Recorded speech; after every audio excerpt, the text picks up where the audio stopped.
Futurama is coming back, and is it very necessary to start coming back? Welcome to my channel. This is where I talk about news, editorials, and then have reviews on my Cartoon Palooza portions on Saturdays, whereas because I was a little delayed on a previous video, today is going to be another editorial, and at the time of me posting this, we'll be having a new season of Futurama, a show that, quite honestly, just refuses to die. At this point, I'm pretty sure it was canceled like 3 times as it is, and somehow is still kicking. Me personally, I love it. Those first earlier seasons, even Comedy Central seasons, had a lot of heart to it. And this is where the point of this video comes up. And before I get into that, let's talk about this presser that Hulu released. Brace yourself. The future is about to get a whole lot stranger. In a non-stop onslaught of swaggering space pirates, lab-grown meats, sexy scams, plus the shocking return of Dr. Zoidberg's lost love. This is a live reaction. Thank God they're bringing her back. I mean, 2 seasons in, no mention of her, and that gives Zoidberg someone to love. At least they're doing that. Okay, this is a live reaction. I'm genuinely happy about this. Might even change the perspective of this editorial. We'll get there. No one saw that coming prior to being told about it just now.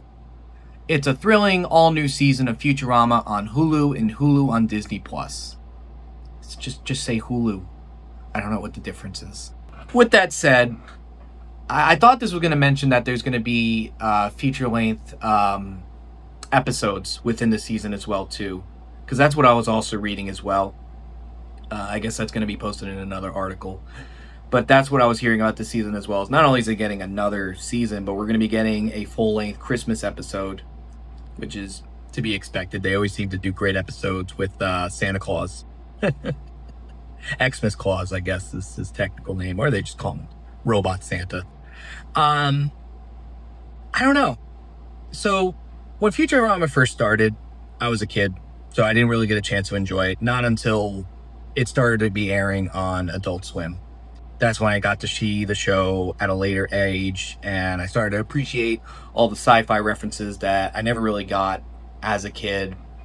And then somehow, some way, shape, or form, this led them to making the feature-length episodes, like the Squid with 1,000... I got the name. The Billion Mouths one. Oh, Bender's Big Score.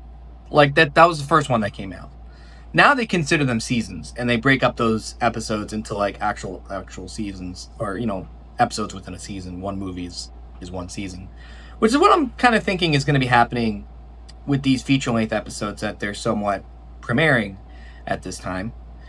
And, you know, they weren't really received strongly by a lot of people. Like, they liked seeing Futurama come back because it got to be aired not on Fox, but it got to be aired on Comedy Central. And a lot of people have mixed feelings about the Comedy Central seasons as opposed to the earlier seasons. Like, those earlier seasons, you got some bangers. I mean, you had, you know, Fried Jurassic Park. I could probably talk about that for days.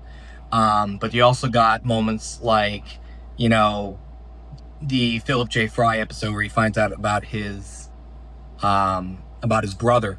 I won't go into any further spoilers than that, but you'll be watching Breakfast Club in a whole new way after watching this episode. And just general moments where you definitely feel the love and you find yourself emotional in ways that you never imagined yourself feeling emotional. I would argue that was still in the later seasons of Comedy Central episode. There was an episode about Bender's birth that a lot of people like to argue kind of contradicts an earlier season, but continuity is very strange with Futurama. Sometimes they're on it and they know exactly how to keep the continuity together, and other times it's just, we'll see where it goes. Maybe people remember this, maybe they won't. Who knows? And I think that's what bothered a lot of people with the Comedy Central seasons, is that I think because it was on Comedy Central, and I mentioned this in a previous editorial about Family Guy, they got away with a little bit more, and I think they focused more on the crude humor as opposed to that general heart. But then you had moments that did have general heart. Like, there's the Game of Woes. I wish I could name the episode correctly, but that was a strong episode.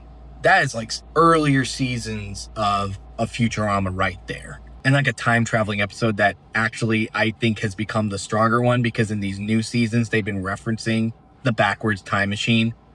And now they find ways where they can actually fix that machine, or it's the forward times machine as opposed to backwards time machine, which obviously brings the question whether or not Fry actually wants to, you know.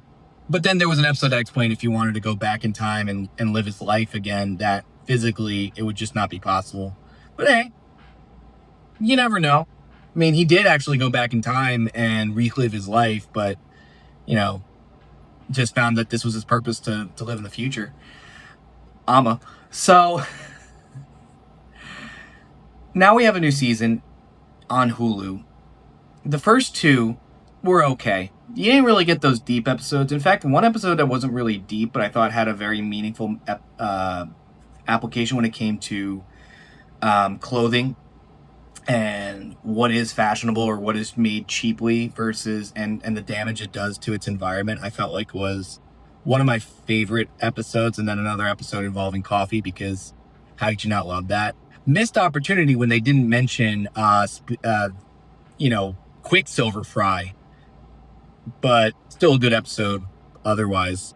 So I'm kind of excited to see where this season goes. At first I was like, oh, they don't know where they're going. There's a little less heart in these new seasons, but hey, we got Dr. Zoidberg's girlfriend again. The one that can't smell, voiced by Emilia Clarke. She's coming back. Thank God she's coming back. A lot of people were like, why isn't she coming back? But I guess the joke is that Zoidberg just has to be miserable. But I would love to see them bring this character back. Maybe Emilia Clarke can, like, do this recurring. But I would argue, I think she's been slowing down her career ever since she had those severe aneurysms. So if she does become a cast member, use it slightly. It's probably better for her health to really just focus on herself. But again, I don't know the full details of that. All I know is I remembered reading that she kind of had to take a step back from her filmmaking roles because of personal health. But I mean, it's really cool to see her mentioned again. Maybe that's the reason why they didn't want to keep bringing her back. So maybe this is an explanation for that. I don't know. I went from not being excited about this to being excited about this, which is weird because I don't do that as these editorials. I usually have an idea of what I'm talking about, but this kind of threw me in for a surprise. But you tell me what you think. Comment below, let me know what you think. If you like these types of videos, subscribe to the channel, hit that notification button when you subscribe so you get, notified, and like the video so, algorithm recognizes it. Take care, everybody.